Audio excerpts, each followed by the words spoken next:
these amaranth, this is amaranth. It's kind of a more ancient type of grain, a pseudo grain, and similar to quinoa, but we've been testing out growing it, and as you know, we're working at growing a lot of our staple crops around here, or growing more staple crops on a small scale. So not needing, a super huge conventional, resource intensive type of farm. We're talking about more of a small scale operation and growing those staples. So we've done that with sweet potatoes.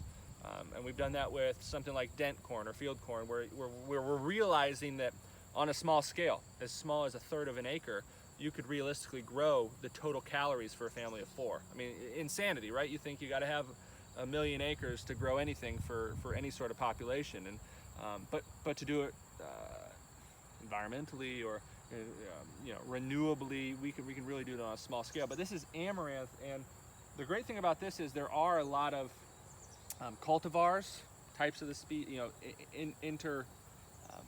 kind of interplanted types that are made for grain. Some are made for flowers, some are made for different things. But in this, this is about a 10-foot by 50-foot space. We've got 3 different grain types. We've got the golden type, the gold giant, we've got a red type, and then we have a more green type, which will produce more of kind of a white seed. And the great thing about this is you could do this on an extremely small scale and get something worthwhile out of it. For one of these amaranth heads, now we're growing these later in the season. I also planted earlier seasons, which grew very large, and these are still about 20 days away from kind of reaching their full size. So I would expect these to kind of bulk up and maybe not double in size, but at least get about 1/3 bigger. And so, or at least 50% bigger. And so with these, you'd expect to get somewhere around 1/2 pound to 1 pound of grain from each plant. So on a per square foot basis, you can plant these every square foot, or even more intensive if you wanted to get more intensive. But per square foot, you're talking about 1 pound. And on this, we'll just look at this. I'm actually growing these. This is a new garden area where we're growing, and Bridget wants to play with them. But we're growing these on kind of new garden area, so the weed pressure is going to be a little higher, little deeper weed seed bank. And so we're growing these on landscape fabric on ground that we just prepped with compost, and then laid down the landscape fabric, and then directly planted our seedlings. And with these, we're talking about a 3-foot by 50-foot landscape fabric. You're talking about 150 plants around there. You've got the potential of 150 pounds. At the worst case, 50 pounds, mediocre growing, 75 pounds of grain that you can grow.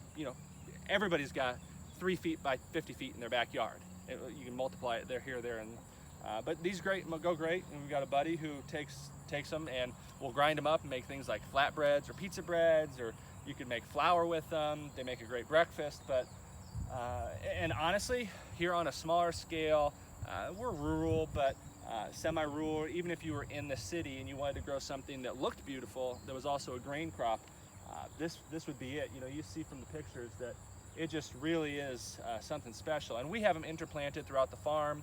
And one thing about it is you'll get 1 million seeds from one of these heads, and you're not going to collect them all. And so later on in the year, if you plant them early, you'll notice little amaranth plants popping up, which, hey, if you have more of a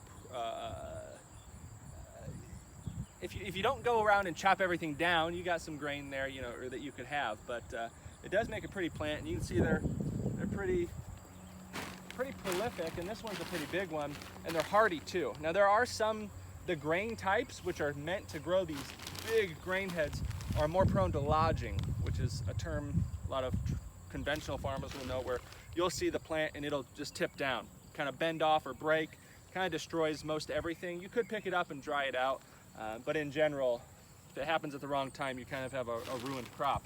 But with these, we've noticed, and we've had some really crazy weather here, but what we have seen is, and you can kind of pan down there to the base of them, is they've gotten really kind of wonky in where they're going, kind of wavy here and there, because we've had some crazy storms, some heavy winds, a lot of rain, which caused them to move around. But they're very resilient, and you can see they're at a 90-degree angle, a lot of them, but they shot right up. And so there's also height differences, different characteristics. These golden giants get very tall. The red amaranth gets very tall. We're seeing with more of this green amaranth, we are seeing that it doesn't get as tall, which not a big deal. It's also not going to produce as much grain, you can see there. Pest-wise, you know, depending on where you're at, and we're on the southeastern United States, super high pest pressure. But what you'll notice is these plants get tore up, and you can see there's a caterpillar right on that one.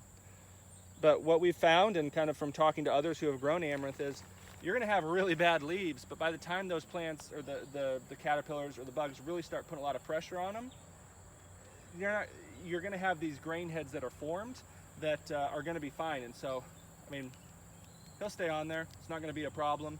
But the leaves, if you were gonna eat the leaves, probably gonna wanna grow those earlier in the season. But overall, it's been a great crop, and we've put up a lot. In the spring, we didn't grow as much, just because we were testing it out in a smaller space, and we've expanded the garden since, as you can see with the landscape fabric. But overall, we've been blown away with it, and now it just kind of comes to the point where you let them continue to mature out, and some are a little bit more mature than others. We'll let everything get to probably about an 80 to 90% maturity, because if you let it get 100% mature, the birds can come out and clean you out in a couple of days. So get the birds taken care of, and then what we will do is, like I said, get them about 80 to 90% mature, which means they're not completely dried out to where as soon as you move them, seeds just start going everywhere, or you have what's called shattering.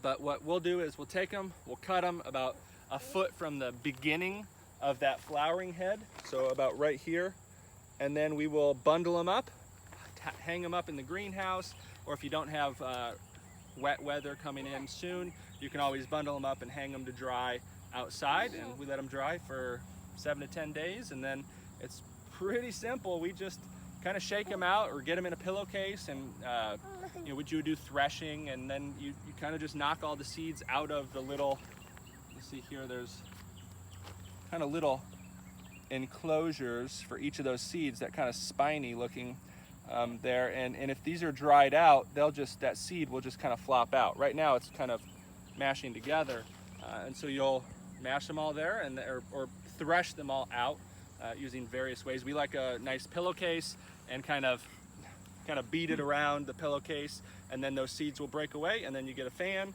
and a bucket, and you just winnow it, which the fan will blow away the lighter chaff, and you'll be good to go with your amaranth. But we've really enjoyed it.